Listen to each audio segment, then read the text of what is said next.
Sa ilalim ng mabigat at maalinsangang hangin ng gabi sa daungan ng Zamboanga, patuloy ang hindi natutulog na pag-inog ng buhay, kahit palagpas na ng hating gabi ang mga kamay ng orasan. Ang matitingkad na ilaw ng pantalan ay nagbibigay liwanag sa mga hilera ng container na animoy mga higanting pader na bakal. Humahampas ang malakas na hangin mula sa dagat, dala ang amoy alat at ang paulit-ulit na ugong ng alon na sumasalpok sa pier. Ang mga trooper ng truck, kargador, at opisyal ng customs ay abala pa rin sa kanilang mga gawain, na para bang ang gabi ay walang katapusan sa hangganang ito ng bansa. Matagal nang kilala ang Zamboanga bilang isa sa mga pangunahing pinto palabas at papasok ng mga Pilipinong manggagawa na nakikipagsapalaran sa kalapit na Malaysia. Maraming kwento ng mga taga-probinsya na lumuwas dala ang malalaking pangarap. Ngunit hindi lahat ay bumabalik na may ngiti sa labi. May mga umuuwing walang laman ang bulsa, at mayroon ding hindi na kailanman nakabalik. Dahil dito, para sa mga otoridad, bawat kahina-hinalang galaw ay kailangang bigyan ng seryosong pansin. Si Police Major Andres Andy Santos, isang opisyal na may katandaan na sa serbisyo, ay nakatayo malapit sa pangunahing checkpoint kasama ang isang team mula sa Bureau of Customs. Nasa mga 45 taong gulang na siya. Ang kanyang mukha ay may bakas ng katigasan, ngunit sa likod nito'y may kapanatagan ng isang ama. Kilala siyang mahigpit sa tungkulin, ngunit laging magalang sa mga ordinaryong mamamayan. Habang humihigop siya ng mainit na kapeng barako mula sa isang basong plastik, isang apurahang ulat ang pumasok sa kanyang radyo. Isang matagal ng impormante na mapagkakatiwalaan ang nagbalita tungkol sa isang puting refrigerated container van na may plaka mula sa gitnang Luzon. Ito raw ay kahina-hinala. Ang truck ay kasalukuyang nakapila para iproseso patungong Malaysia, ngunit ang karga nito'y tila hindi tugma sa nakasaad sa mga dokumento. Maikli lang ang impormasyon, ngunit mabigat ang dating na para bang may malaking lihim na itinatago sa loob nito.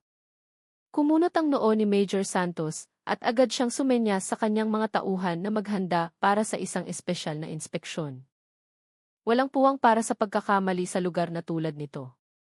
Alam niya na ang daungan ay hindi lang lugar ng kalakalan, kundi isa ring madilim na daanan para sa mga taong kumikita mula sa pagdurusa ng iba. Hindi nagtagal, ang truck na tinutukoy ay dahan-dahang lumapit sa linya ng inspeksyon. Ang trooper, isang lalaking nasa 42 taong gulang na nagngangalang Ruben Ben Mercado, ay mukhang pagod mula sa mahabang biyahe. Simpleng t-shirt at pantalon lamang ang suot. Mahinahon niyang itinigil ang truck, ibinaba ang bintana, at iniabot ang mga dokumento ng kargamento. Nakasulat sa papel na ang laman ng truck ay mga nakapirming isdang tuna, handa nang i-export. Ang lahat ng papeles ay mukhang maayos, maging ang mga selyo ng kumpanya ay mukhang opisyal. Ngunit itinuro sa kanya ng mahabang karanasan na ang papel ay kayang dayain, subalit ang laman ng bakal na kahon sa likod ay hindi kailanman magsisinungaling. Sa isang kalmado ngunit matatag na boses, nagbigay ng utos si Santos. Ang puting truck ay inutusang humiwalay sa pila at pumasok sa isang hiwalay na linya para sa masusing pagsusuri. Tumango lamang si Ruben, bagaman may bahagyang kaba na mababanaag sa likod ng kanyang pagod na mukha. Marahan ang langit-ngit ng mga gulong ng truck nang imanyobra niya ito patungo sa isang malaking bodega na naliligo sa liwanag ng mga searchlight. Sa control room, handa na ang operator ng X-ray scanner. Dahan-dahang dumaan ang puting container sa malaking tarangkahang bakal ng scanner. Sa monitor ng computer, lumitaw ang itim at puting imahe ng laman nito. Nakatayo si Santos sa likod ng operator, matalim ang tingin sa kumikinang na screen. Sa mga unang minuto, normal ang anyo ng mga guhit at anino. Ngunit biglang napabuntong hininga ang operator, kumunot ang kanyang noo. Ang imaheng lumitaw ay hindi tulad ng mga kahon ng isda o tipak ng yelo. May mga hugis na pahaba, magkakapareho, at maayos na nakasalansan sa ibabaw ng isa't isa. Lumingon ang operator kay Santos, ang kanyang mukha ay malinaw na nagpapahiwatig ng isang malaking katanungan. Dahan-dahang tumango si Santos, ang kanyang puso ay biglang kinutuban. Matagal na niyang hinahawakan ang mga kaso ng smuggling, mula sigarilyo, droga, hanggang sa mga endangered na hayop. Ngunit may kakaiba sa pagkakataong ito. Hindi niya alam kung bakit, pero ramdam niya na mas mabigat ang pasanin ngayong gabi.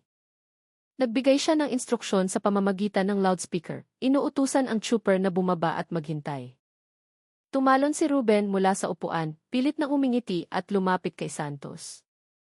Sa tonong bahagyang nagmamakaawa, sinabi niyang ang kargang isda ay hindi maaaring mahanginan dahil masisira ito at malaki ang malulugi sa kanila. Tinitigan siya ni Santos ng walang kibo. Sa kanyang isipan, biglang sumagi ang alaala ng kanyang anak na babae na nag-aaral ng kolehiyo sa Maynila. Ang nagmamakaawang mukha ni Ruben ay nagpaalala sa kanya ng maraming ibang trooper na naghahanap buhay lamang. Ngunit ang kanyang kutob bilang alagad ng batas ay tumangging maniwala. Alam niyang ang katotohanan ay hindi matatakpan ng magalang na ngiti o dahilan sa ekonomiya. Sa isang matatag na boses, nagbigay si Santos ng maikling utos. Kailangang buksan ang container sa gabing iyon din. Walang pag-aalinlangan. Lalong lumamig ang hangin sa daungan. Hindi lang dahil sa ihip ng dagat, kundi dahil sa tensyon na unti-unting bumabalot sa lahat. Kumilos ang mga tauhan, inihanda ang mga gamit. Ang ilang kargador na nakatingin mula sa malayo ay nagbubulungan, nagtatanong kung ano ang nangyayari. Sa gitna ng lahat, nanigas sa pagkakatayo si Ruben. Ang kanyang mga kamay ay bahagyang nanginginig. Kahit pilit niyang itinatago, ang kanyang dating kalmadong mukha ay namumutla na. Tila alam niya na ang pintuang bakal sa likod ng kanyang truck ay hindi lamang nagsasara sa mga isda, kundi sa isang bagay na mas nakakikilabot. At ang mahabang gabi sa daungan ng Zamboanga ay nagsimula ng buklatin ang madilim nitong kabanata. Ang dating maingay na daungan ay dahan-dahang binalot ng tensyon nang lumabas sa bibig ni Major Andres Santos ang utos na buksan ang selyo ng container. Agad na lumapit ang ilang tauhan ng customs dala ang mga bolt cutter. Ang sinag ng mga searchlight ay tumama sa puting pintuan na bakal, na lalong nagpatingkad sa misteryong bumabalot dito. Si Ruben Mercado, ang trooper, ay pilit pa ring pinananatili ang kanyang kahinahunan. Lumapit siya kay Santos na may nagmamakaawang mukha. Mahina ngunit nagmamadali ang kanyang boses, na para bang umaasa pa siyang may puwang para sa negosasyon. Sinabi niyang bilyon-bilyong pisong halaga ng isda ang nasa loob. Kapag binuksan ang pinto at nagbago ang temperatura, masisira ang buong kargamento. Maraming pamilya raw ang umaasa sa trabahong ito, at nakiusap siyang bigyan siya ng kaunting luwag. Ngunit hindi na tinag ang mga mata ni Santos. Masyado na siyang sanay makarinig ng mga katulad na dahilan, masyado nang maraming beses niyang nakita ang mga taong sinusubukang magtago sa likod ng awa. Hindi siya sumagot, nagbigay lamang siya ng senyas gamit ang kamay. Dalawang opisyal ang agad na humawak kay Ruben upang ilayo ito sa pinto. Samantala, sinimulan na ng iba na ipwesto ang bolt cutter sa selyong bakal. Umalingaw-ngaw ang matinis na tunog ng metal nang putulin ang kandado. Bawat isa sa mga naroroon ay tila nagpipigil ng hininga. Ang malamig na hangin mula sa dagat ay lalong nagpatindi sa nakakakilabot na paligid. Si Ruben ay tuluyan ng hindi mapakali. Malamig na pawis ang dumaloy sa kanyang sentido, kahit pa malamig ang gabi. Nang tuluyang maputol ang selyo, dalawang tauhan ang sabay na humila sa hawakan ng pinto. Isang mahabang langit-ngit ng metal ang bumasag sa katahimikan. Dahan-dahang bumukas ang pinto at kasabay nito, isang bugso ng napakalamig na hangin ang lumabas, kasama ang isang amoy na nagpaurong sa lahat. Hindi ito ang amoy alat ng dagat o ang tipikal na amoy ng isda. Ito ay isang bagay na mas matapang, mas masangsang, na parang sumasakal sa lalamunan. Isang kargador na nakatayo sa di kalayuan ang biglang nagtakip ng ilong gamit ang kanyang damit.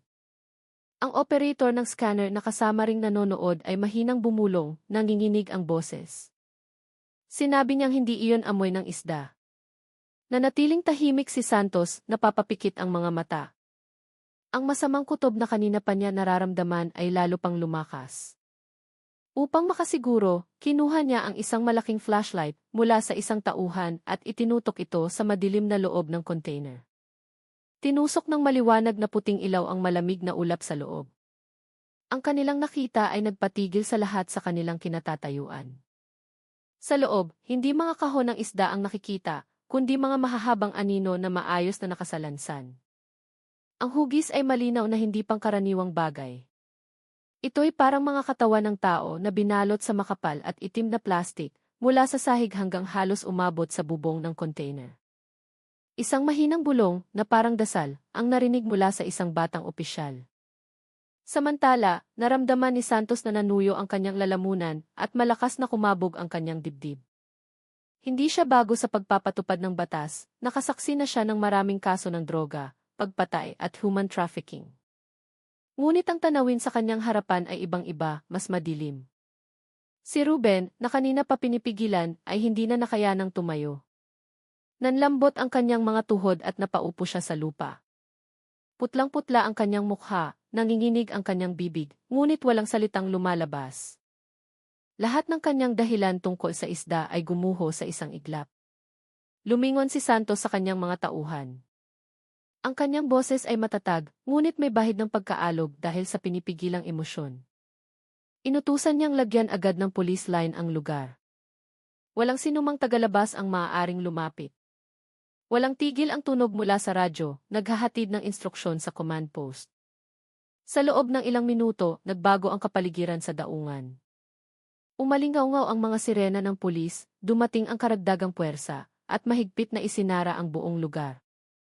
Ang mga flashlight ay nakatutok sa pinto ng container, na lalong naglilinaw sa madilim na mga anino na kanina ay malabo pa. Ang masangsang na amoy ay lalo pang tumindi habang lumalabas ang malamig na hangin. Ang ilang veteranong opisyal ay halatang nagpipigil ng damdamin. May nagtakip ng ilong, may iba namang umiwas ng tingin. Ngunit kailangang gawin ang tungkulin.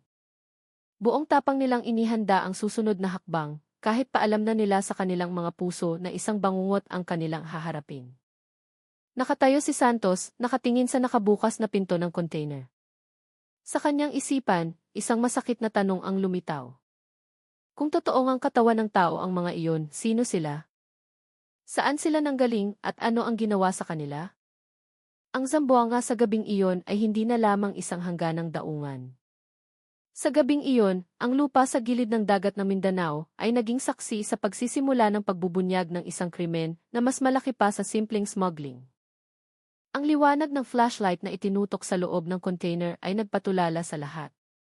Ang mga patong-patong na itim na plastik ay kitang-kita na ngayon, nakasalansan na parang mga bloke ng yelo. Ngunit ang hugis nito ay masyadong hawig sa katawan ng tao para maipagkaila. Gumapang ang katahimikan, tanging ang ihip ng hangin at ang mahinang paghampas ng alon sa pier ang maririnig. Isang matapang na opisyal ang humakbang. Nanginginig ang kamay, hinila niya ang isa sa mga plastik na pinakamalapit sa pinto. Maingat niyang kinalas ang buhol nito at bigla, isang maputlang mukha ang lumitaw mula sa balot. Isang kabataang lalaki, nangingitim ang balat sa lamig, ang mga mata ay bahagyang nakabukas pa, na para bang iniwan doon ang takot sa huling sandali ng kanyang buhay. Isang pigil na sigaw ang narinig mula sa isang kargador na nakasaksi. Ilang opisyal ang napaatras, tinatakpan ang kanilang mga mukha. May pumikit, may iba namang yumuko, hindi kayang tumingin ng matagal. Kahit ang mga matagal nang nagsiserbisyo sa larangan ay hindi kailanman inasahan na makakasaksi ng ganito kadilim na tanawin. Nanigas sa pagkakatayo si Major Santos, nanikip ang kanyang lalamunan, at sa isang iglap, naramdaman niya ang lamig na gumapang mula sa kanyang mga paa hanggang sa kanyang ulo. Tinitigan niya ang nagielong katawan, pagkatapos ay ang mga tumpok pa sa loob. Mayroong dose-dosenang magkakatulad na katawan doon. Lahat sila ay itinuring hindi bilang tao, kundi parang mga kalakal. Si Ruben Mercado, na kanina pa nakaupo sa lupa, ay nagsimulang humikbi. Nanginginig ang kanyang mga balikat, namumula ang mga mata. Wala nang salitang lumalabas sa kanyang bibig. Alam niyang ang madilim na sikreto sa likod ng container ay nabuksan na. Lahat ng tao sa daungan ay nakatingin sa kanya na maihalong pagdududa at galit. Huminga ng malalim si Santos. Sa isang mabigat na boses, nag-utos siyang tawagan agad ang forensic team. Lahat ng katawan sa loob ay dapat tratuhin ng may respeto at isa-isang kilalanin. Sa gabing iyon, ang refrigerated container na dapat sana inaglalaman ng isda para i-export ay naging isang higanting kabaong na nagdadala ng dose-dosenang buhay na pinutol. Nang dumating ang forensic team na nakasuot ng puting protective gear, lalong naging tahimik ang paligid. Isa-isang inilabas ng mga opisyal ang mga katawan. Sa bawat pagbukas ng itim na plastik, isang bagong mukha ang lumilitaw, bawat isa'y may kwento ng buhay na ngayon ay natapos na. Mayroong napakabata pa, marahil ay nasa 20 taong gulang pa lang. Mayroon ding mukhang mas matanda, ang mukha'y tila pinatigas ng hirap ng buhay. Ang ilang katawan ay may mga kakaibang marka. May mga bakas ng iniksyon sa braso. Mayroon ding mga galang-galangan na may bakas pa ng pagkakatali. Bawat detalye ay nagdaragdag ng kirot sa dibdib ng mga nakakakita. Maging ang mga opisyal na sanay na sa hirap ay hindi na napigilang mapaluha.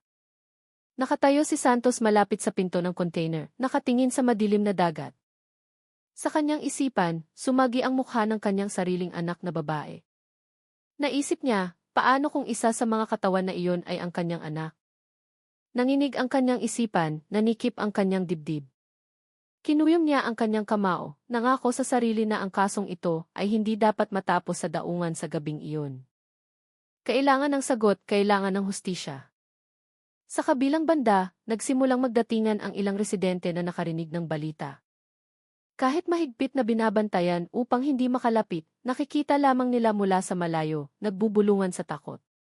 Mabilis kumalat ang tsismis na may natagpo ang container na puno ng bangkay. Sa gitna ng mga bulungan, may mga bumabanggit ng pangalan ng anak o kamag-anak na nawawala ng ilang buwan, umaasa ngunit kasabay nito'y natatakot na baka sila'y kasama sa mga biktima. Si Ruben ay dinala sa istasyon. Mahina ang kanyang katawan, kinalagkad siya ng 2 opisyal. Hindi na siya nanlaban. Bawat tingin na ipinupukol sa kanya ay lalong nagpayuko sa kanyang mga balikat. Para sa mga tao sa daungan, hindi na siya isang simpleng trooper, kundi ang nag-iisang susi na makapagbubukas ng daan patungo sa utak ng trahedyang ito. Lumalim na ang gabi, ngunit nanatiling maliwanag ang daungan dahil sa mga ilaw at sa ingay ng mga abalang otoridad. Isa-isang inilabas ang mga nagielong katawan, inihanay ng maayos, binigyan ng numero, kinunan ng litrato, at tinakpan ng puting tela. Ang eksena ay parang isang malaking seremonya ng pagluluksa. Ang kaibahan lang, wala ang mga pamilya ng mga biktima upang magtirik ng kandila at mag-alay ng dasal. Huminga ng malalim si Major Santos. Sa gabing iyon, napagtanto niya na ang maliit na daungan sa dulo ng Mindanao ay kabubukas pa lang ng pinto, patungo sa isang krimen na mas malawak pa. Isang madilim na landas na nag-uugnay sa kahirapan, mga huwad na pag-asa, at kasakiman ng tao. At ang mahabang paglalakbay upang matuklasan kung sino ang may pananagutan ay nagsimula na. Kinabukasan, ang balita tungkol sa pagkatuklas ng container na puno ng mga bangkay sa daungan ng Zamboanga ay mabilis na kumalat na parang apoy sa tuyong damuhan. Mula sa mga kapihan sa tabi ng kalsada hanggang sa mga opisina ng gobyerno, iisa ang pinag-uusapan ng lahat. Walang sinuman ang makapaniwala na ang maliit na daungan sa dulo ng Mindanao ay magiging saksi sa isang ganito kalagim na trahedya. Sa Maynila, agad na umabot ang balita sa mga pinuno ng pambansang pulisya at mga kinaukulang ahensya. Malinaw na hindi ito isang simpleng kaso. Hindi ito basta-basta smuggling, kundi isang krimen na kumitil ng 12 ng buhay. Isang mabilis na desisyon ang ginawa. Isang special task force ang binuo na may codename na Oplan Dagat Itim. Ang grupo ay direktang nasa ilalim ng pamumuno ng Criminal Investigation and Detection Group, SID, na may suporta mula sa iba't ibang ahensya tulad ng Bureau of Customs, Bureau of Immigration, at National Intelligence Coordinating Agency. Si Police Colonel Miguel Migs De Leon, isang senior na investigador na matagal ng dalubhasa sa mga kaso ng human trafficking, ang itinalagang pinuno ng field operations. Hindi bago si De Leon sa mundo ng investigasyon. Kilala siyang istrikto sa trabaho, ngunit sa likod ng kanyang katigasan, mayroon siyang malambot na puso ng isang ama. Ang kanyang anak na babae na nag-aaral sa kolehiyo ang laging nagiging dahilan kung bakit siya nagtatrabaho ng walang kapaguran. Pagdating niya sa Zamboanga, agad siyang nagsagawa ng isang coordination meeting kasama si Major Santos at lahat ng sangkot na ahensya. Ang simpleng conference room sa lokal na istasyon ng pulis ay napuno ng mga mapa ng daungan, mga litrato ng container, at mga dokumento mula sa paunang investigasyon. Inilahad ni Santos ang mga natuklasan ng gabing iyon, kasama ang pansamantalang ulat ng forensic team. May kabuang 30 bangkay ang natagpuan, karamihan ay mga kabataan. Ang ilan sa kanila ay may mga senyales ng pagpapahirap o mga marka ng iniksyon. Biglang tumahimik ang silid nang ipakita ang mga larawan mula sa pagsusuri, mga maputlang mukha, mga matang nakabukas at nanigas, at mga katawang nakasalansan na parang kargamento. Nanikip ang dibdib ng bawat isa. Yumuko sandali si De Leon. Sa kanyang puso, naalala niya ang mukha ng kanyang anak na babae. Bumulong siya sa sarili, paano kung isa sa mga biktima ay ang sarili kong anak? Ang damdaming iyon ang lalong nagpatibay sa kanyang determinasyon. Tumingin siya sa buong team na may nag-aapoy na mga mata. Hindi tayo nakikipag-usap sa mga smuggler ng isda o droga, sabi niya sa isang mabigat na boses. Ito ay isang nakatagong massacre. Hindi tayo dapat tumigil dito. Kailangan nating mahanap kung sino ang nasa likod ng lahat ng ito. Lumabas ang malinaw na mga utos. Si Ruben Mercado, ang trooper, ay dapat sumailalim sa masusing interogasyon. Siya ang ating tanging pinto patungo sa mastermind. Bukod dito, lahat ng dokumentong dala niya ay dapat suriin ng detalyado. Ang plaka ng sasakyan, ang ruta ng biyahe, at ang kumpanyang nakapangalan sa mga papeles ay dapat nating sundan. Sa labas ng silid-pulungan, mahigpit na binantayan ang daungan. Ang puting container na naging saksi sa trahedya ay isinara at inilipat sa isang forensic warehouse na may mahigpit na seguridad.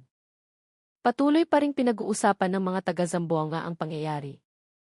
Sa isang kapihan malapit sa pier, isang matandang ina ang tahimik na umiiyak, naaalala ang kanyang anak na lalaki na nawala 1 taon na ang nakalipas ng magtungo sa Malaysia. Nagsimulang lumitaw ang mga kwento ng pagkawala na lalong nagpabigat sa kalooban ng mga otoridad. Samantala, si Ruben ay inilagay sa isang espesyal na selda. Nakaupo siya sa isang upuang bakal, nakaposas ang mga kamay. Walang buhay ang kanyang mukha. Sa bawat pagbukas ng rehas, nanginginig ang kanyang katawan. Tila alam niyang malapit na ang oras para siya ay magsalita.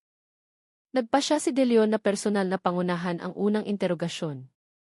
Ayaw niyang makinig lang sa ulat, gusto niyang makita mismo kung paano magre-react ang taong ito. Kasama si Santos, pumasok siya sa interrogation room. Ang malamig na puting ilaw mula sa fluorescent lamp sa kisam ay sumasalamin sa paligid. Sinubukan ni Ruben na yumuko. Mahina ang kanyang boses nang sabihin niyang isa lamang siyang ordinaryong trooper. Itinanggi niyang may alam siya sa tunay na karga. Binayaran lamang daw siya ng malaki para ihatid ang container mula Bulacan patungong Zamboanga. Selyado na raw ito mula sa pinagmulang bodega at ipinagbawal sa kanya na buksan ito dahil sa hygienic reasons. Ngunit hindi madaling naniwala si De Leon. Kalmado niyang inilatag ang mga litrato ng mga bangkay sa mesa, isa-isa, hanggang sa mapuno ang ibabaw nito. Napatingala si Ruben, nanlaki ang mga mata, namutla ang mukha, at hirap siyang huminga. Nanginginig ang kanyang mga kamay na nakaposas. Tumingin ng diretsyo si De Leon sa kanyang mga mata at dahan-dahang sinabi, hindi ito isda, Ruben. Tao ito. Mga kabataang may pamilya, may mga pangarap. Kung mananatili kang tikom ang bibig, ituturing kang bahagi ng malawakang pagpatay na ito. Pero kung maglalabas ka ng salita, baka may pagkakataon ka pang tubusin ang bahagi ng iyong mga kasalanan. Muling tumahimik ang silid. Tanging ang langit-ngit ng lumang bentilador ang maririnig. Yumuko ng malalim si Ruben, nanginginig ang mga balikat, at tumulo ang mga luha sa sahig. Sa labas, nagsimula ng dumilim muli sa Zamboanga. Patuloy ang pag-alo ng dagat, na tila walang pakialam sa pighati ng mga tao. Ngunit sa maliit na silid na iyon, isang bagong kabanata sa investigasyon ng nakakikilabot na kasong ito ang kasisimula pa lamang. Sa malamig na interrogation room, sa wakas ay nagsalita si Ruben Mercado. Paos ang kanyang boses, na parang isang taong matagal nang nagtitiis ng mabigat na dalahin. Sinabi niyang isa lamang siyang trooper na binayaran. Isang lalaki na nagpakilalang taga-isang logistics company ang lumapit sa kanya ilang linggo na ang nakalipas, nag-aalok ng trabahong maghatid ng container mula Bulacan patungong Zamboanga kapalit ng napakalaking bayad, 200,000 piso para sa isang biyahe. Ang halagang iyon ay malayong mas malaki kaysa sa kanyang karaniwang kita na sapat lamang para sa pang-araw-araw. Ikinuwento ni Ruben na may malubhang sakit ang kanyang asawa sa kanilang probinsya sa Batangas at nangangailangan ng malaking pondo para sa gamutan. Ang kanyang anak na nag-aaral sa high school ay may mga utang din sa eskwelahan. Dahil sa kagipitan sa pera, tinanggap niya ang alok ng walang gaanong tanong. Inutusan lamang siyang kunin ang truck na selyado na mula sa isang bodega sa labas ng Maynila at huwag na huwag itong bubuksan. Ang dahilan daw ay dahil ang karga ay mga delikadong karne at isda na sensitibo sa hangin. Nang marinig ang kanyang salaysay, tinitigan siya ng mabuti ni Colonel De Leon. Naunawaan niya ang hirap ng buhay, ngunit hindi niya matanggap ang ganoon kababaw na dahilan. Nagtanong siya sa isang patag na tono, makatuwiran ba na ang isang biyaheng libu-libong kilometro para lang sa isda ay babayaran ng 200,000 piso. Natigilan si Ruben. Ang kanyang mga kamay na nakaposas ay hindi mapakali. Malamig na pawis ang tumulo mula sa kanyang noo. Si Major Santos, na nakaupo sa tabi ni De Leon, ay nagdagdag na batay sa karanasan, walang kumpanya ng logistika ang magbabayad ng ganoon kalaki para lang sa paghahatid ng isda. Malinaw na hindi ka panipaniwala ang halagang iyon. Muling yumuko si Ruben. Halos pabulong na ang kanyang boses. Inamin niyang naghinala na siya sa simula, ngunit pinili niyang magbulag-bulagan dahil sa pangangailangan. Iginiit niyang hindi niya kailanman inakala na mga bangkay ang laman ng container. Binago ni De Leon ang kanyang diskarte. Hindi na siya gumamit ng pananakot, sa halip ay sinubukan niyang wasakin ang emosyonal na depensa ni Ruben. Gamit ang pagiging makatao, inilabas niya ang mga litrato ng mga biktima na bahagyang nakilala na. Ang mga mukha ng kabataang nagyelo ay maayos na inilatag sa mesa. Tinuro ni De Leon ang isa sa kanila, isang babaeng may simpleng hijab, at sinabi sa mahinang boses, "Isipin mo na anak mo ito, Ruben. Hindi sila basta kargamento. Sila ay mga taong may ina, may pamilyang naghihintay sa bahay." Nabasa ng luha ang mga mata ni Ruben at mabilis ang pagtaas-baba ng kanyang dibdib. Pumikit siya na para bang gustong takasan ang katotohanan, ngunit naroon pa rin ang mga larawan sa mesa. Tumulo ang kanyang luha sa mga papel. Sa paos niyang boses, sa wakas ay inamin niyang alam niyang mapanganib ang kanyang trabaho. Ang nag-alok daw sa kanya ay isang taong kilala sa pangalang Ricky Velasco, isang lalaking nagpakilalang matagumpay na negosyante sa larangan ng manpower. Hindi pa raw niya nakikita ng personal ang Big Boss, ngunit narinig niyang si Velasco ay may isang lehitimong kumpanya sa Bulacan na tinatawag na Sinagpag-asa Manpower Services. Ikinuwento niya na nang kunin niya ang container sa bodega, nakita niya ang ilang kabataan na pumapasok sa compound. Mukha silang nalilito, ang ilan ay umiiyak, ngunit agad silang itinaboy papasok ng mga malalaking lalaki na nagbabantay. Inamin ni Ruben na hindi siya naglakas loob na magtanong. Ang takot na may halong pangangailangan sa pera ang nagpatahimik sa kanya. Nagkatinginan si De Leon at Santos. Ang pangalan ng kumpanya ay nagsimulang magbigay ng direksyon sa investigasyon. Ang Sinagpag-asa Manpower Services ay nakarehistro bilang isang ahensya na nagpapadala ng mga manggagawa sa ibang bansa at kilala ito. Minsan pa nga itong lumabas sa lokal na media na may magandang imahe. Ngunit ang katotohanan ay nagpapakita ng ibang anino. Patuloy na nagsalita si Ruben na para bang matapos niyang buksan ang pinto ng pag-amin, hindi na niya ito mapigilan. Sinabi niyang bago siya umalis, pinapirma siya ng ilang blankong dokumento. Lahat ng gastos sa biyahe, mula gasolina hanggang allowance, ay sagot lahat. Kailangan lang niyang magmaneho at siguraduhing makarating ang container sa daungan ng Zamboanga. Ang huling utos na natanggap niya ay abot lamang ang truck sa isang partikular na tao sa daungan at agad na bumalik ng walang maraming tanong. Muling tumahimik ang silid matapos magsalita si Ruben. Tanging ang langit-ngit ng lumang bentilador ang naririnig. Isinara ni De Leon ang folder na naglalaman ng mga larawan ng biktima at dahan-dahang tumayo. Tinitigan niya si Ruben na ngayon ay nakayuko at sumusuko. Sa isang mabigat na tono, sinabi niya, "Itatala ang iyong pag-amin, ngunit tandaan mo, bawat buhay na nawala ay nag-iiwan ng malaking kasalanan at hindi ka basta-basta makakatakas dito." Mahinang humikbi si Ruben, nanlupaypay ang kanyang katawan. Alam niyang hindi na magiging pareho ang kanyang buhay. Samantala, para kina De Leon at Santos, lumitaw na ang unang hibla ng sinulid. Ang pangalan ni Ricardo Velasco at ang kanyang kumpanya ang naging pangunahing target. Nang gabing iyon, matapos lumabas sa interrogation room, matagal na tumayo si De Leon sa beranda ng istasyon ng pulis sa Zamboanga, nakatingin sa madilim na dagat na patungo sa Malaysia. Hinampas ng maalat na hangin ang kanyang mukha at bumulong siya sa sarili. Ang pagtugis ay nagsisimula pa lamang. Kinabukasan, muling binuksan ang interrogation room. Si Ruben Mercado ay nakaupo na sa parehong upuang bakal. Maputla ang kanyang mukha, namamaga ang mga mata dahil hindi nakatulog buong gabi. Alam niyang hindi na siya maaaring magtago sa likod ng mga dahilan. Lahat ng pinto ay sarado na, isa na lang ang natitira, ang magsabi ng totoo. Pumasok si Colonel De Leon na may mahinahong mga hakbang. Dala niya ang malaking folder na puno ng mga litrato ng mga biktima. Sumunod si Major Santos sa likuran niya. Walang malakas na boses, walang banta, tanging isang nakabibinging katahimikan ang bumalot sa silid. Tila ang hangin sa loob ay humihingi rin ng katotohanan. Umupo si De Leon sa tapat ni Ruben. Matagal niya itong tinitigan. Pagkatapos, sa isang mahina ngunit matalim na boses, sinabi niya, "Ruben, alam mo ba kung ano ang nangyari? 30 buhay ang nawala. Hindi sila kalakal. Mga tao sila. Kung iniisip mo pa ring trabaho lang ito, ibig sabihin ay pareho ka na rin sa kanila na tumuturing sa tao bilang isang bagay." Kinagat ni Ruben ang kanyang labi, muling tumulo ang kanyang mga luha.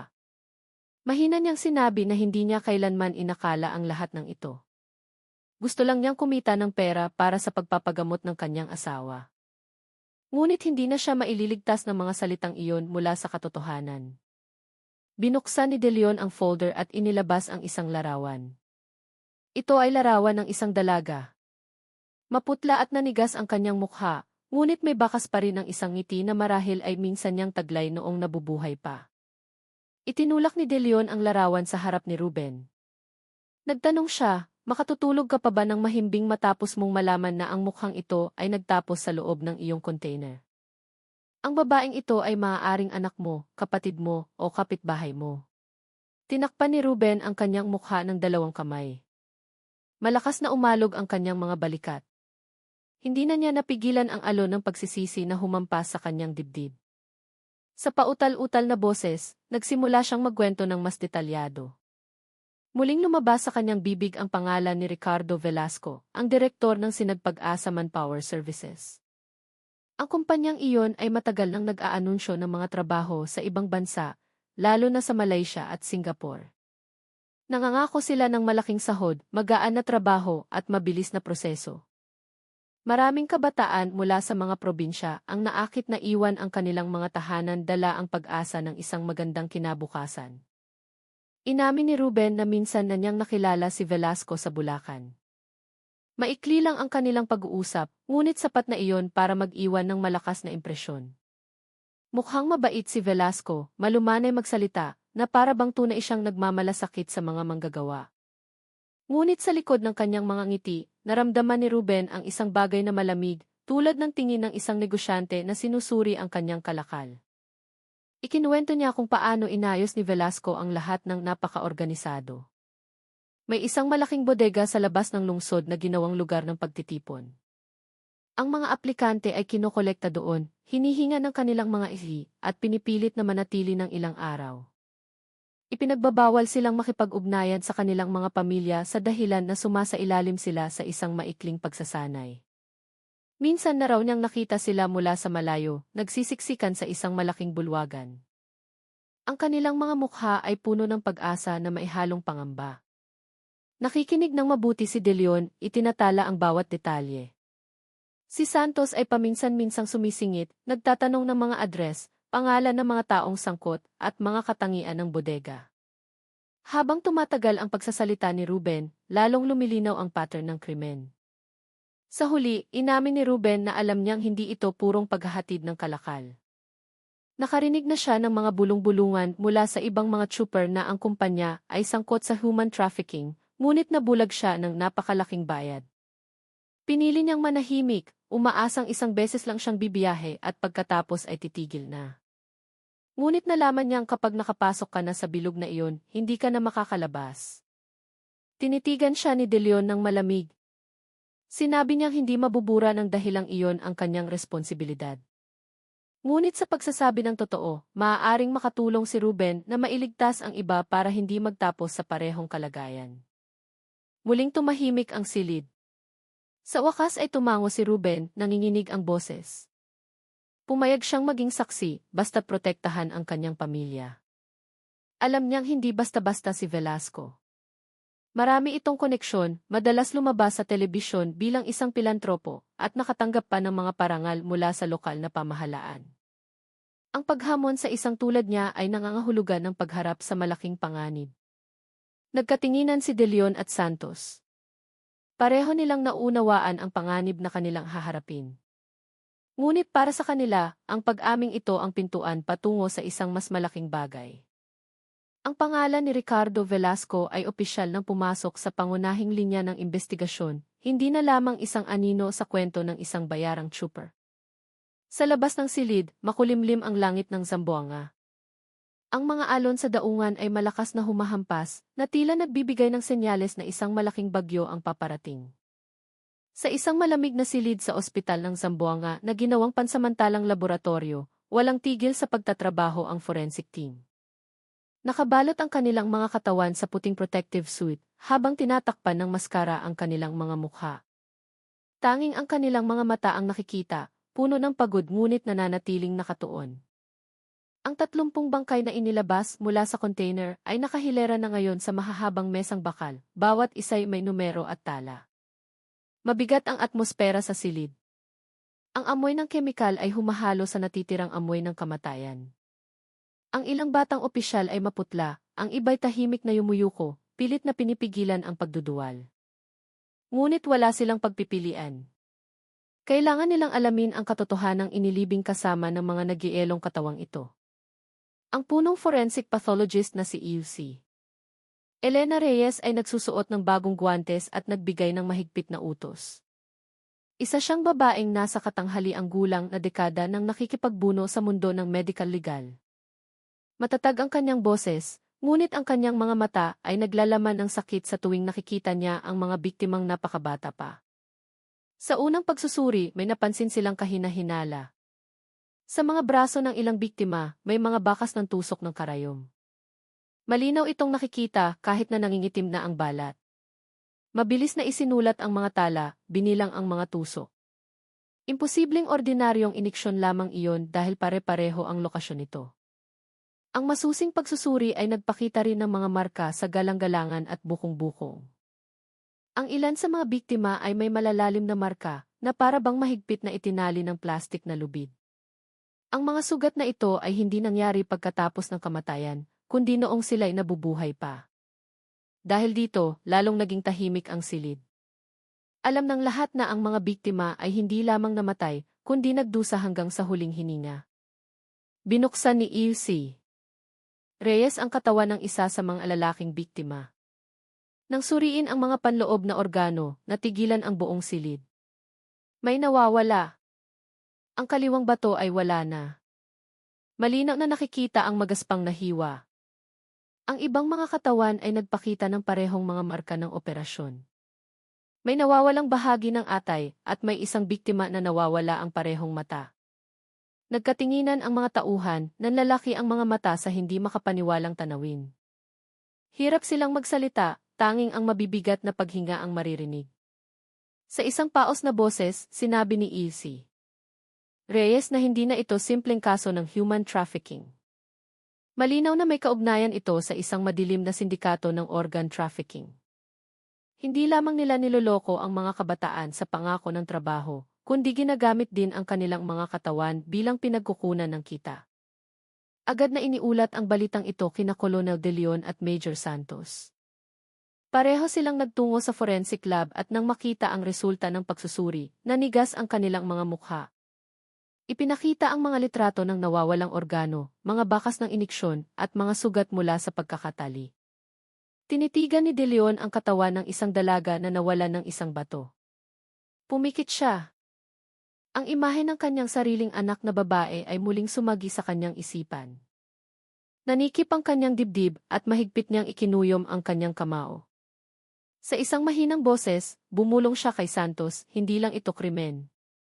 Isa itong paglapastangan sa dignidad ng tao. Kailangan nating ubusin ang sindikatong ito hanggang sa mga ugat nito. Tumango si Santos na may madilim na mukha. Alam niyang ang kanilang kinakaharap ay mas malaki pa kaysa sa inaakala nila. Hindi lang ito smuggling ng mga iligal na manggagawa, kundi isang negosyo ng kamatayan na kinasasangkutan ng maraming tao at malaking halaga ng pera. Sa labas ng ospital, nagsimulang kumalat ang balita sa mga taga-Zamboanga. Ang balitang nawawalan ng organo ang mga biktima ay lalong nagpagimbal sa komunidad. Isang ina na naghahanap ng balita tungkol sa kanyang nawawalang anak ang malakas na umiyak nang marinig ang pinakamasamang posibilidad. Ang kanyang iyak ay umalinggaw sa bakuran, nagdulot ng matinding kalungkutan sa marami. Samantala, patuloy sa pagtatrabaho ang forensic team. Isa-isang sinuri ang mga bangkay ng may buong pag-iingat. Ang mga tala ay pinagsama-sama upang maging hindi matututulang ebidensya ng kalupitan ng sindikatong ito. 30 buhay ang nawala, ngunit ang kanilang mga kwento ay hindi dapat mawala ng ganoon na lamang. Matagal na tumayo si De Leon sa pasilyo ng ospital matapos makita ang resulta. Ang kanyang puso ay puno ng galit, ngunit mayroon ding lungkot. Alam niyang ang tungkuling ito ay hindi lamang tungkol sa pagpapatupad ng batas. Isa itong laban para ibalik ang dignidad ng tao, para iparating ang mensahe na ang buhay ay hindi isang kalakal. Nang gabing iyon, sa ilalim ng madilim na langit ng Zamboanga, lalong pinagtibay ang espesyal na operasyon. Lahat ng ebidensya ay tumuturo sa iisang pangalan, Ricardo Velasco at ang kanyang kumpanya. Ngunit alam ni De Leon na may iba pang mga anino na nagtatago sa likod ng lahat. Isang mas malaking tao na marahil ay nasa ibang bansa, at ang daan patungo sa kanya ay mahaba pa at puno ng panganib. Ang proseso ng pagkilala sa mga biktima ay mabagal at nangangailangan ng masusing pag-iingat. Bawat bangkay ay kinuna ng litrato, kinuha ang fingerprint, sinuri ang damit at ginawa ng tala. Araw at gabi ang trabaho ng forensic team, tinutulungan ng data mula sa pambansang pulisya at mga ulat ng nawawalang tao mula sa iba't ibang rehiyon. Isa sa mga babaeng opisyal na nagngangalang Lestari ay may napansin habang sinusuri ang bangkay ng isang dalaga. Sa kanang balikat ng biktima, may isang maliit na tatoo ng bulaklak ng sampag-ita. Ang simpleng tatoo ay tila kakaiba sa maputlang balat nito. Agad itong itinala ni Lestari, kinuna ng litrato, at ipinadala sa data center para sa pagsusuri. Ilang oras ang lumipas, nagbigay ng resulta ang sistema. May isang ulat ng nawawalang tao mula sa isang maliit na nayon sa baybayin ng Samar na nagngangalang Maria Cruz, 21 taong gulang. Sa ulat ng kanyang pamilya, nabanggit na si Maria ay may tatoo ng sampagita sa kanang balikat na palihim niyang ipinagawa noong nag-aaral pa siya. Halos perpekto ang pagkakatugma. Agad na ipinarating ang balitang ito kay Colonel De Leon. Nanigas ang kanyang mukha habang binabasa ang dokumento. Alam niyang bawat biktima ay may kwento, ngunit ang pag-alam sa kanilang pangalan at pinagmulan ay lalong nagbigay ng bigat sa trahedya. Inutusan niyang agad na kontakin ang pamilya ng biktima sa Samar upang kumpirmahin ang pagkakakilanlan. Sa isang maliit na nayon sa tabi ng dagat sa Samar, isang inang nagngangalang Aling Lorna ang nakaupo sa beranda ng kanilang simpleng bahay na kawayan. Namamaga ang kanyang mga mata, pagod ang kanyang mukha. Isang linggo na siyang hindi mapakali dahil hindi na nagpaparamdam ang kanyang bunsong anak na si Maria.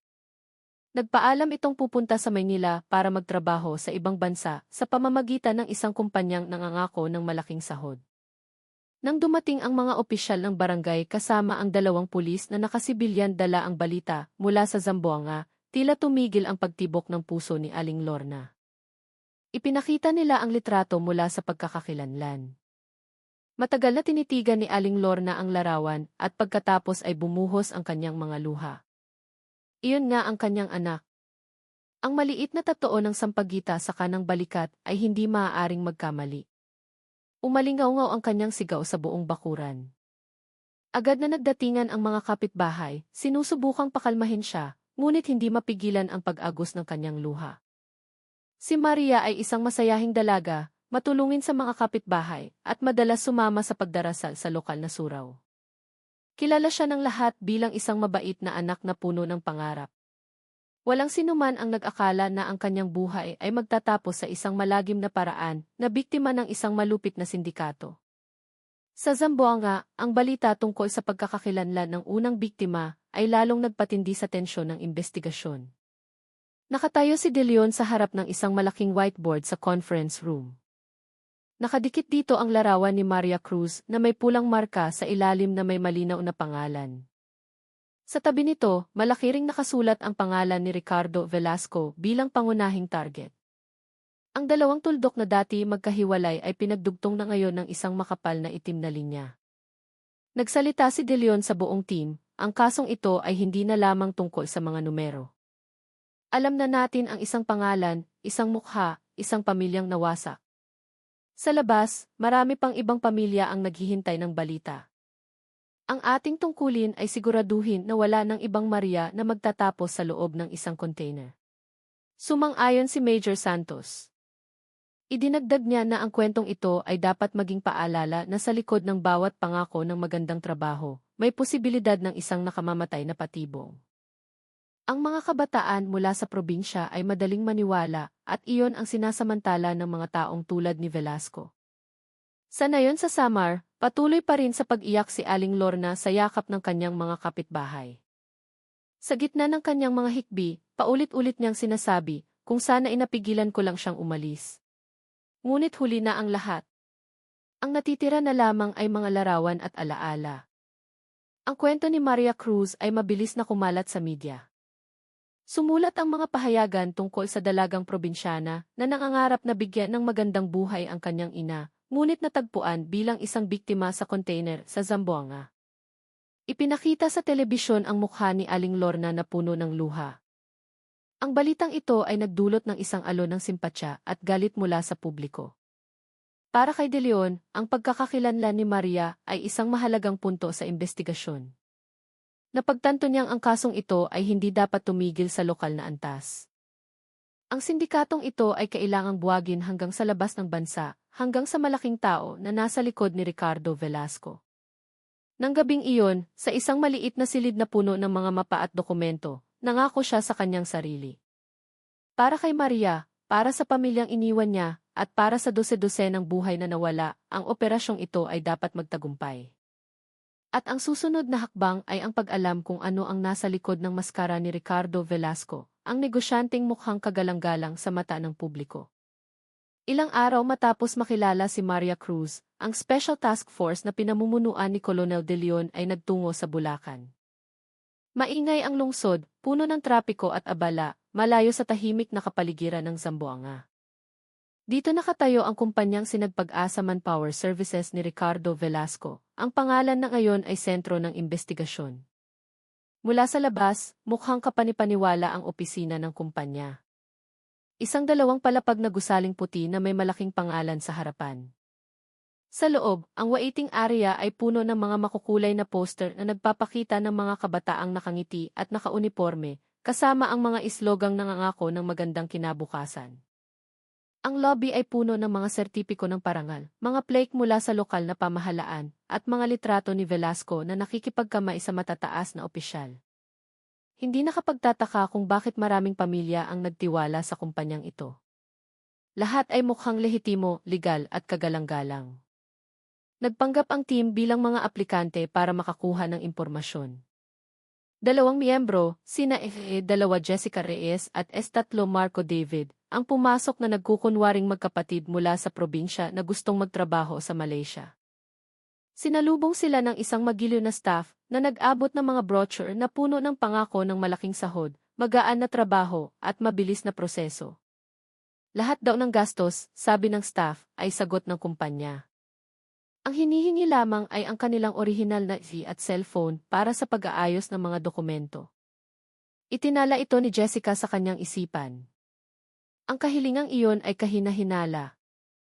Ang pagkuha ng ID at kagamitang pangkomunikasyon ay nangangahulugang tuluyang pinuputol ang ugnayan ng mga aplikante sa labas.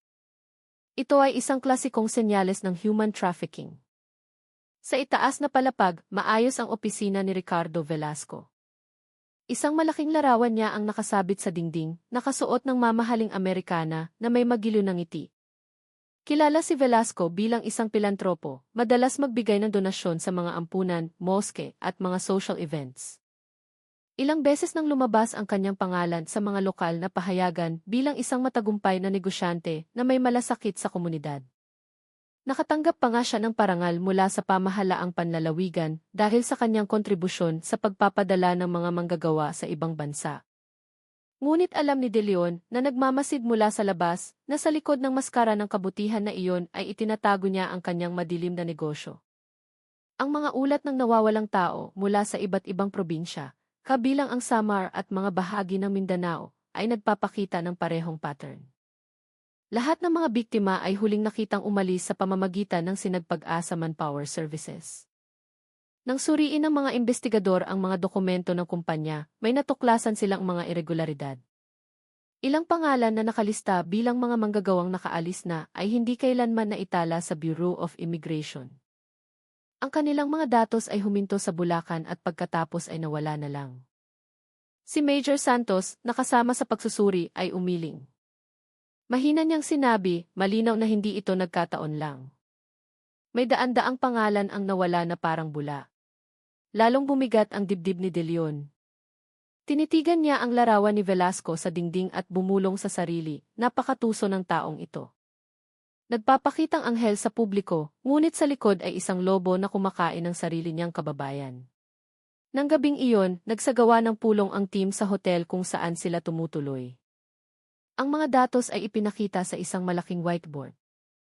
Gumuhit sila ng mga linya gamit ang pulang marker, nag-ugnay sa pangalan ni Ricardo Velasco sa 12-dosenang ulat ng nawawalang tao mula sa iba't ibang probinsya. Ibinigay ni Jessica ang kanyang ulat matapos ang kanilang pagpapanggap. Inilarawan niya kung paano tinatrato ng staff ang mga aplikante. Dinadala sila sa isang pansamantalang dormitoryo at ipinagbabawal na makipag-ugnayan sa pamilya sa dahilan na sumasailalim sila sa disciplinary training. Mula doon, ililipat sila sa isang mas liblib na lokasyon bago ipadala. Idinagdag ni Marco na ang dormitoryo ay parang isang kulungan. Mataas na pader, alambring may tinik, at mga bantay na may matitigas na mukha ang laging nagmamasid. Walang kalayaan ang mga nakatira doon. Natahimik ang lahat ng miyembro ng team. Napagtanto nilang ang dormitoryo na iyon ay isang lugar lamang ng pagtitipon bago ipadala ang mga biktima sa mga container tulad ng natagpuan sa Zamboanga. Tiningnan ni De Leon ang lahat sa silid. Mabigat ngunit matatag ang kanyang boses. Maaaring maraming kaibigan si Ricardo Velasco, maaaring may proteksyon siya mula sa mga opisyal, ngunit hindi tayo dapat matakot. Nakikipaglaban tayo sa isang sindikato na nagbebenta ng tao at ng kanilang mga organo. Hindi lang ito tungkulin ng pulisya, ito ay isang tungkuling makatao. Ang pulong ay nagtapos sa isang mahalagang desisyon. Kailangang mas malalim na pumasok ang team sa puso ng operasyon. Sina Jessica at Marco ang napiling magpatuloy sa kanilang pagpapanggap. Sa pagkakataong ito, mas malaki ang panganib. Kailangan nilang manatili sa dormitoryo bilang mga aplikante upang makakuha ng direktang ebidensya mula sa loob. Binalot ng tensyon ang silid, ngunit alam ng lahat na ito ang tanging paraan.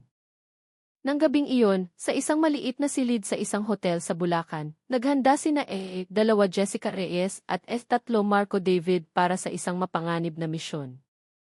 Hindi na lamang sila basta nagpapanggap para kumuha ng impormasyon. Sa pagkakataong ito, papasok sila sa pinakapuso ng operasyon ng Sinagpag-asa Manpower Services.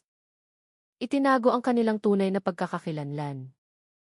Ang mga cellphone at mahahalagang dokumento ay ipinasa sa team. Nagdala lamang sila ng mga simpleng damit at isang maliit na bag, tulad ng mga aplikante mula sa probinsya.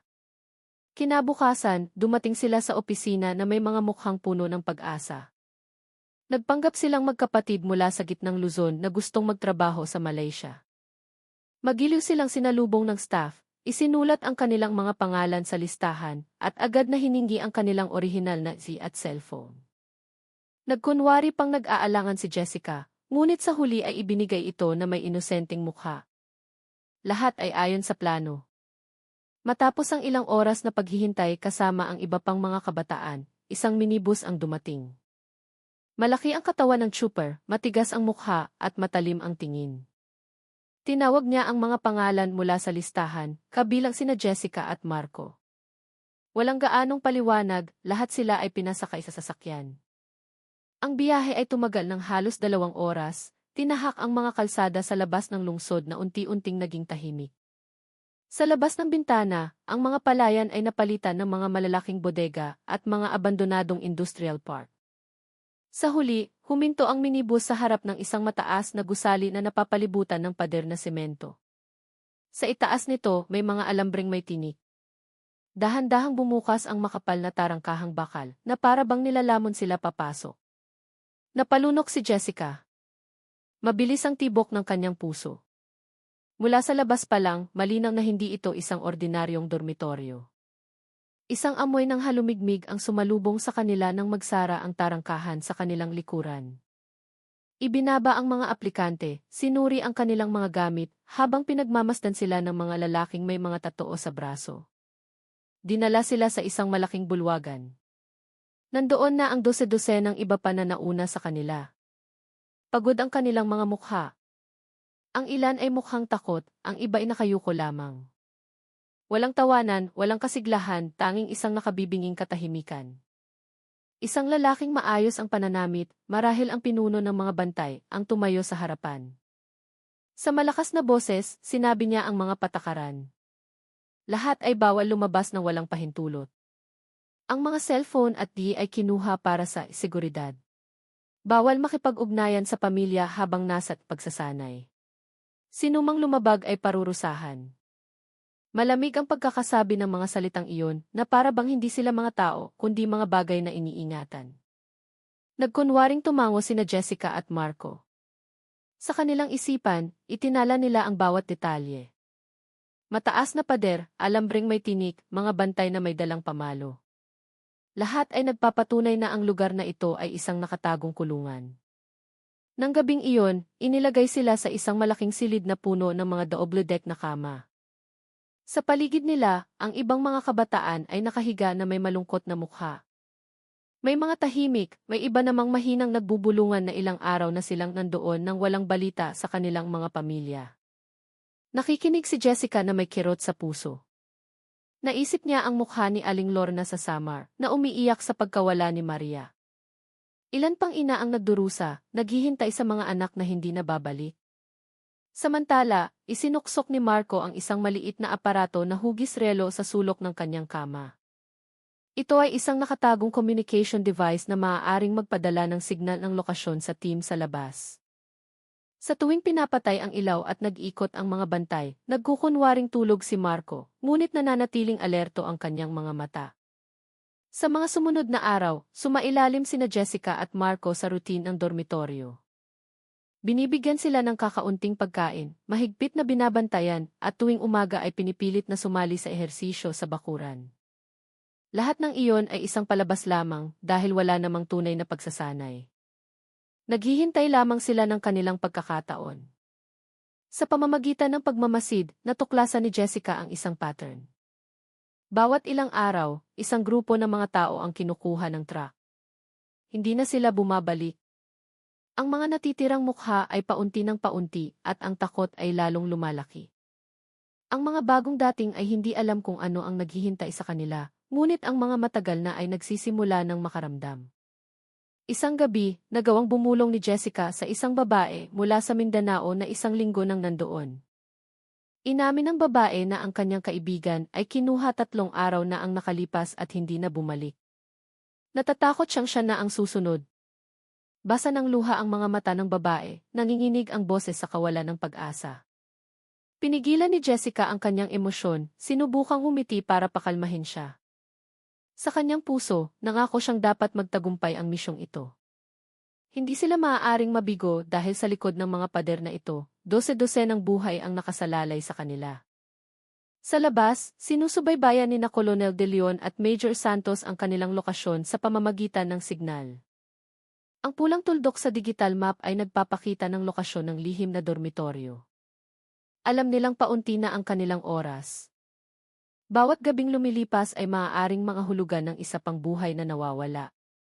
At ng isang panibagong refrigerated container, ang naghahandang pumasok sa tarangkahan kinagabihan, alam ni De Leon na malapit na ang takdang oras. Ang mga araw sa loob ng lihim na dormitoryo ay mabagal, ngunit puno ng tensyon. Tuwing umaga, tinitipon ang lahat sa bakuran, binibigyan ng maikling paalala, at pagkatapos ay ibinabalik sa kanilang mga silid. Walang pagsasanay sa trabaho, walang pag-aaral tulad ng ipinangako sa mga brochure. Lahat ay naghihintay lamang na para bang sila ay mga kalakal na inaayos bago ipadala. Sina Jessica Reyes at Marco David, sa kanilang pagpapanggap ay sinubukang makibagay.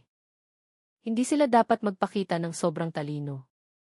Ngunit sa likod ng kanilang pagiging sunod-sunuran, ang kanilang mga mata ay laging nakamasid sa bawat galaw.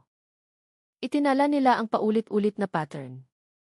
Bawat 2 hanggang 3 araw, isang grupo ng mga tao ang tinatawag ng mga bantay.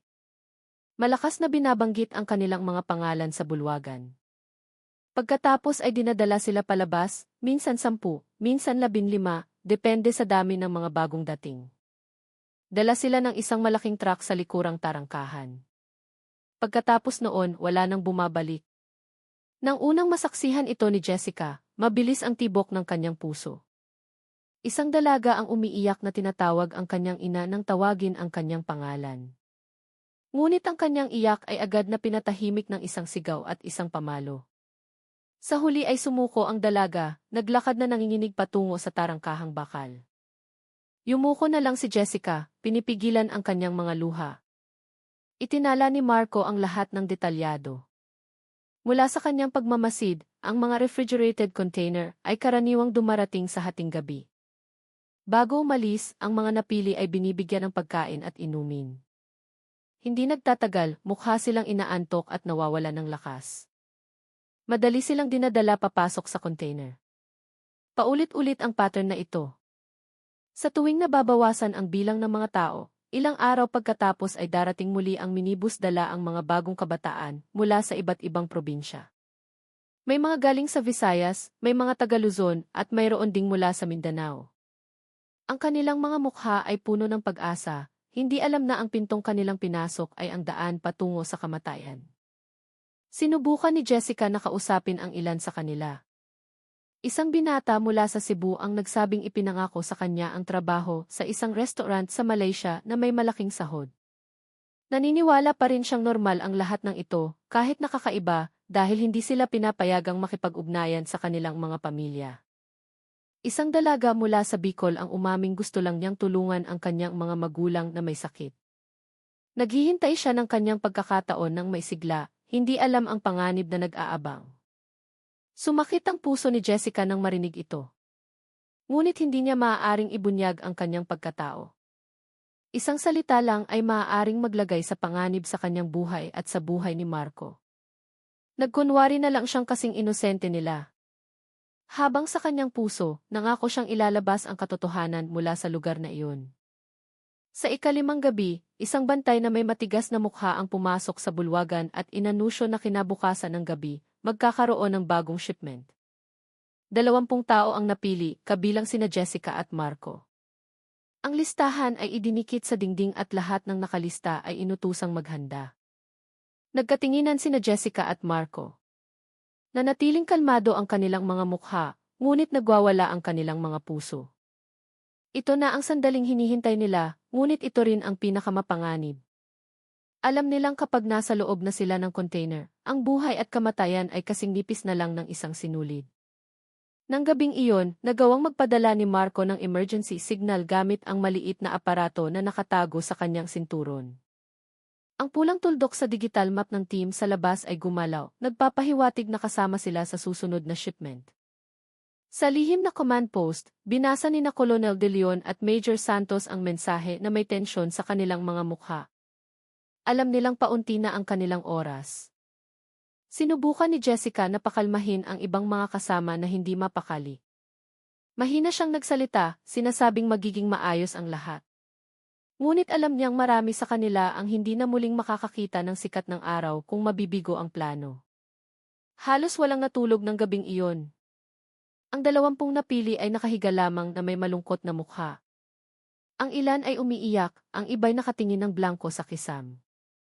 Nakahiga si Jessica sa makitid na kama, nakapikit, ngunit patuloy na umiikot ang kanyang isipan.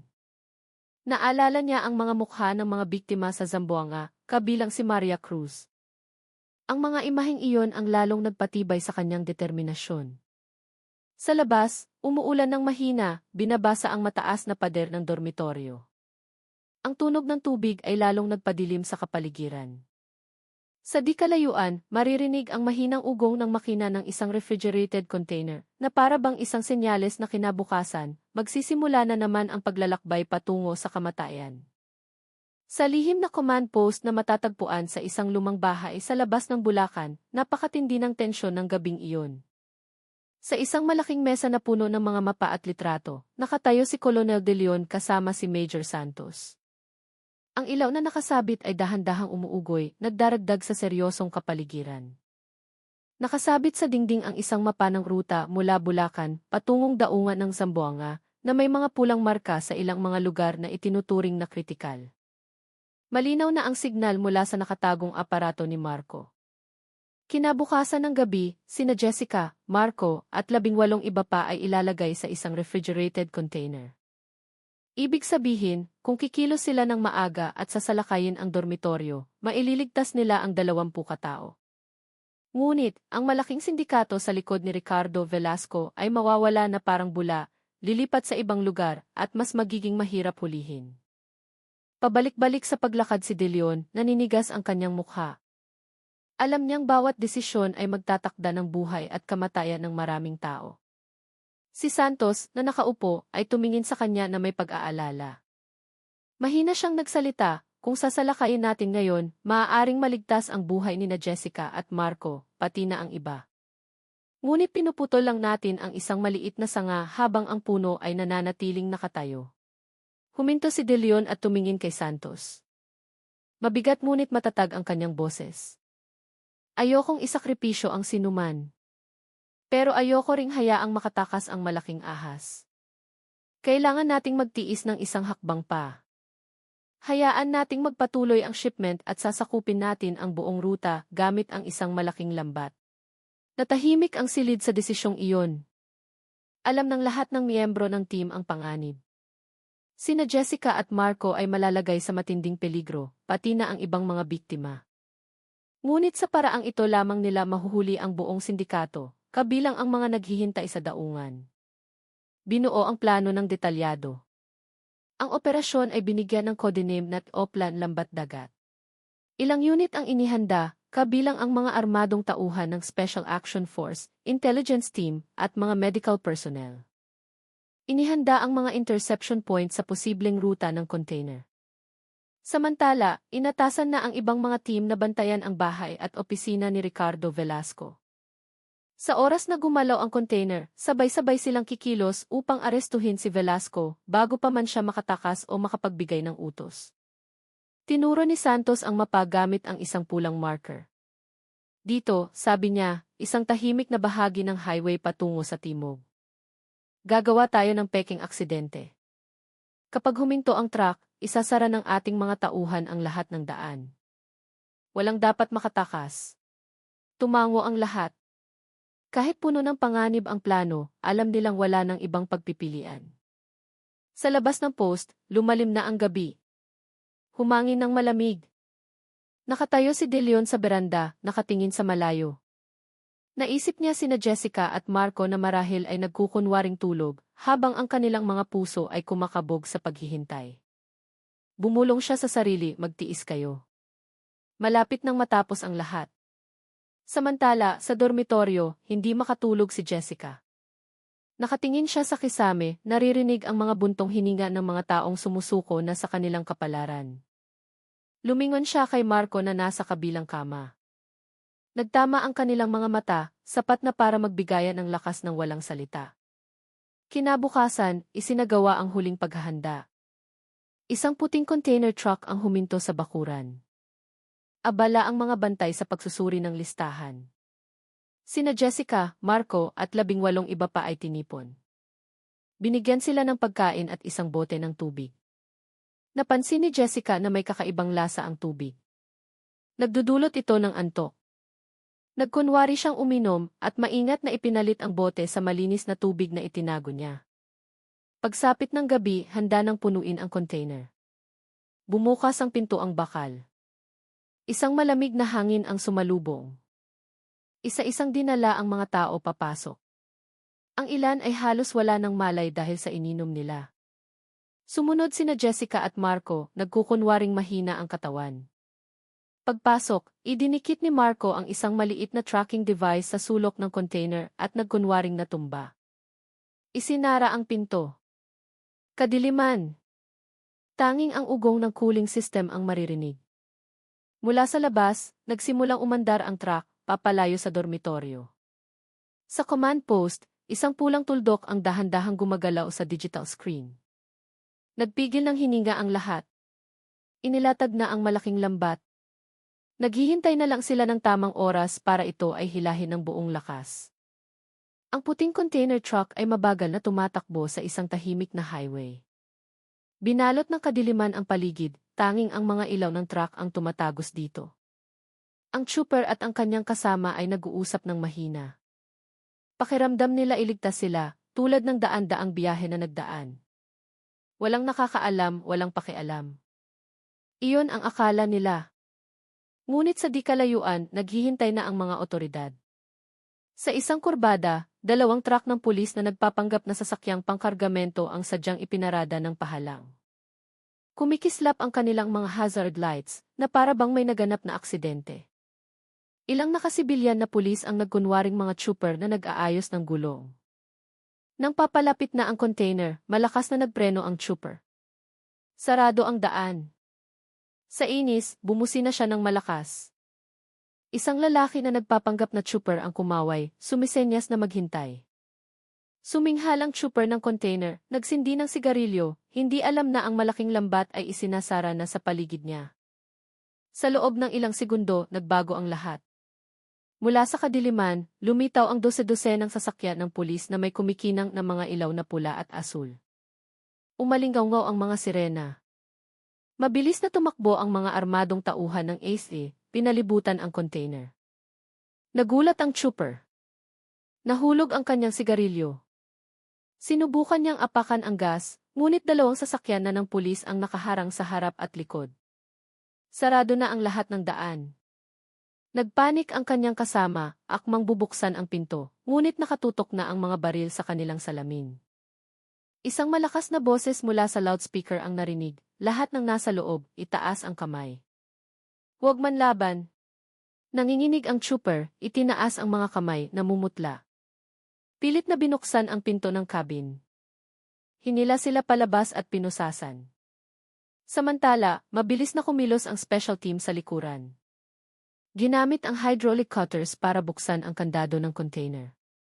Umalinggaw ang langit-ngit ng metal. Dahan-dahang bumukas ang pinto at isang bugso ng malamig na hangin na may amoy ng gamot ang lumabas. Sa loob, isang tanawin ang sumalubong na nagpasikip sa dibdib ng lahat.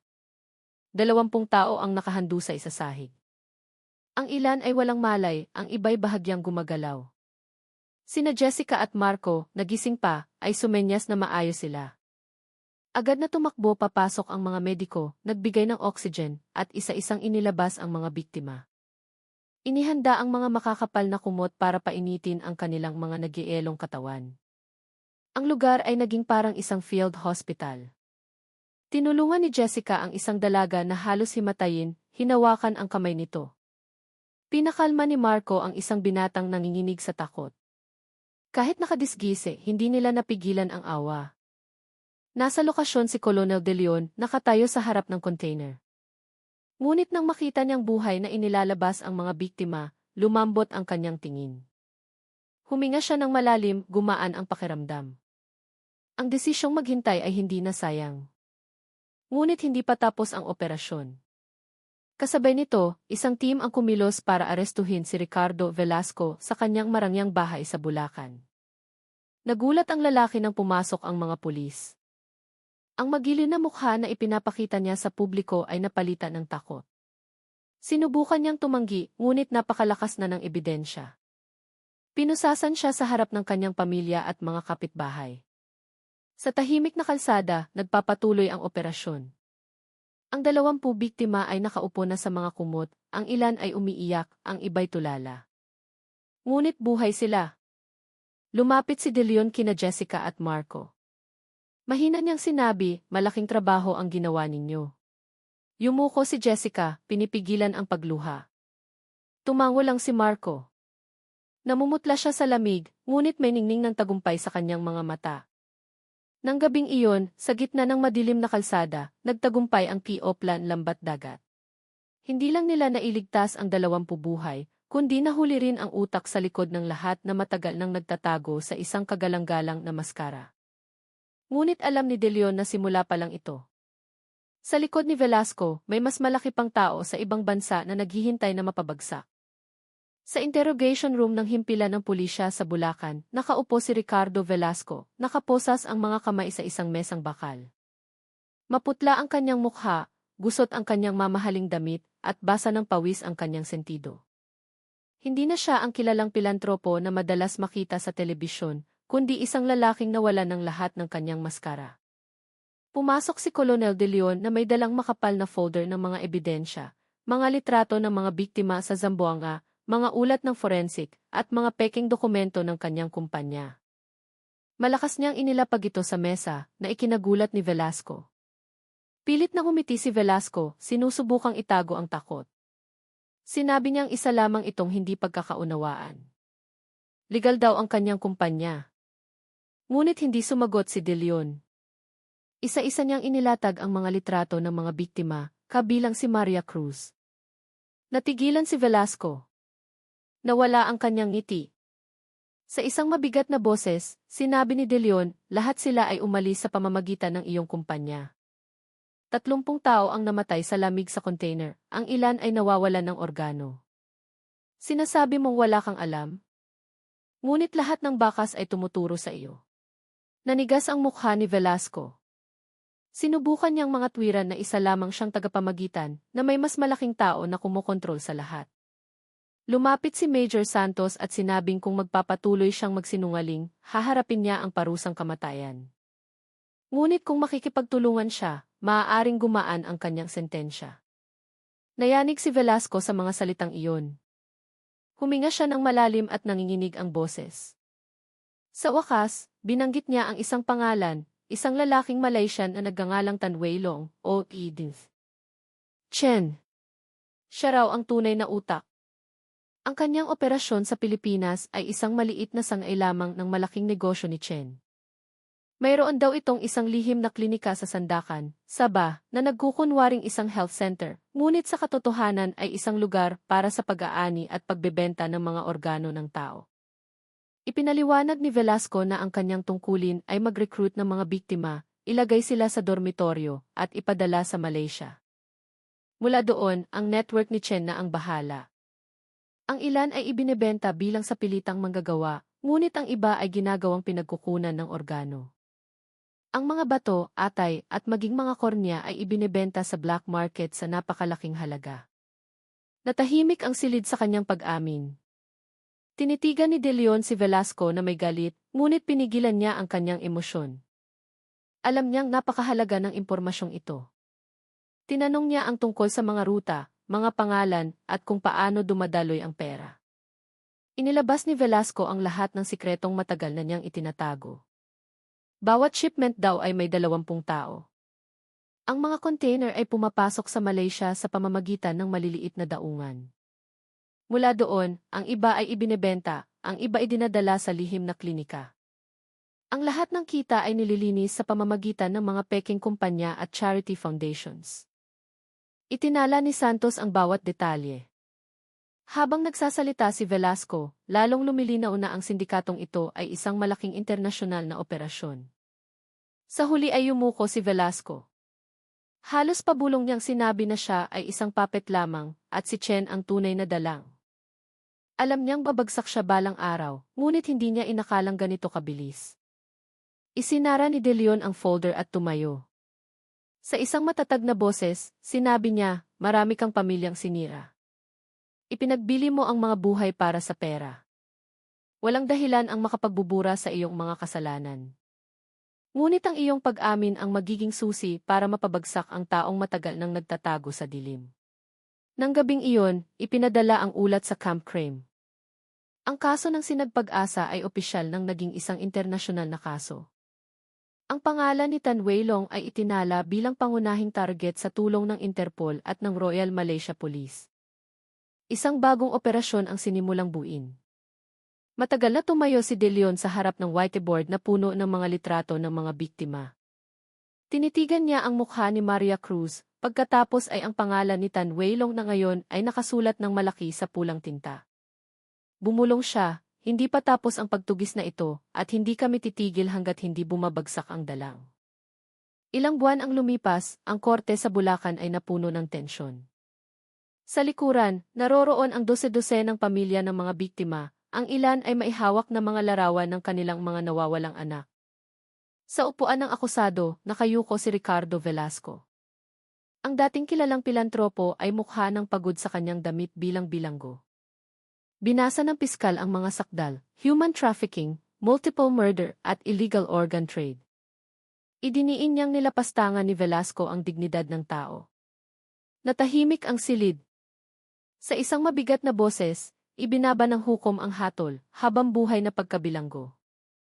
Para sa mga pamilya, iyon ay isang simula ng hustisya. Samantala, sa Malaysia, sa pamamagitan ng isang joint operation, si Tan Weilong, O.M. Chen, ay naaresto sa isang malaking pagsalakay sa kanyang lihim na klinika sa Sandakan. Natuklasan ng mga pulis ang isang emergency operating room.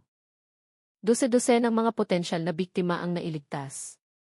Hinatulan din si Chen ng habambuhay na pagkabilanggo na nagmarka sa pagtatapos ng isang malagim na cross-border syndicate.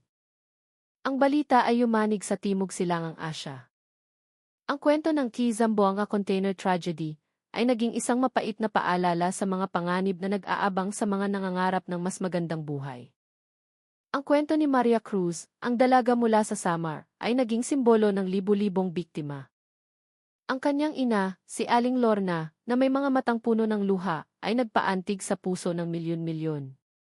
Nakatayo si Colonel De Leon sa beranda ng kanyang bahay, pinagmamasdan ang paglubog ng araw. Naramdaman niya ang ginhawa na maraming buhay ang nailigtas, ngunit nanatiling mabigat ang kanyang puso para sa mga nawala. Sina Jessica at Marco, kasama ang buong team, ay tinitingnan ang whiteboard na puno ng mga larawan ng biktima. Alam nilang ang kanilang tungkulin ay hindi lamang magpatupad ng batas, kundi siguraduhing hindi na maulit ang ganitong trahedya. Natuto rin ang publiko. Ang mga komunidad ay naging mas maingat sa mga alok na trabaho na masyadong maganda para maging totoo. Hinigpitan ng gobyerno ang mga regulasyon sa mga recruitment agency. Ngunit sa likod ng lahat, ang kwento ni Maria at ng iba pang mga biktima ay nananatiling isang sugat na hindi lubusang maghihilom. Sa isang paggunita sa Samar, tumayo si Aling Lorna sa harap ng kanyang mga kababayan. Nanginginig ang kanyang boses, sinabi niya, wala na ang aking anak, ngunit sana ay maging aral ang kanyang kwento para sa mga nabubuhay pa. Huwag basta maniwala sa matatamis na pangako. Mas mabuting magsumikap sa sariling bayan kaysa isakripisyo ang buhay sa ibang bansa. Ang mga simpleng salitang iyon ay nagpatahimik sa marami. Ang kwentong ito ay nagtatapos sa ating mga puso na may isang malaking aral. Ang buhay ay nag-aalok ng mga shortcut at huwad na pag-asa, ngunit hindi lahat ng kumikinang ay totoo. Para sa mga pamilyang naiwan, ang hustisya ay maaaring naibigay na, ngunit ang sakit ng pagkawala ay mananatili. Ang kwento ng container sa Zamboanga ay hindi lamang isang kwento ng krimen, kundi pati na rin ng katapangan, katatagan, at ng napakamahal na halaga ng isang pangarap. Ito ay isang paalala na ang buhay ng tao ay napakahalaga para isugal sa kasakiman.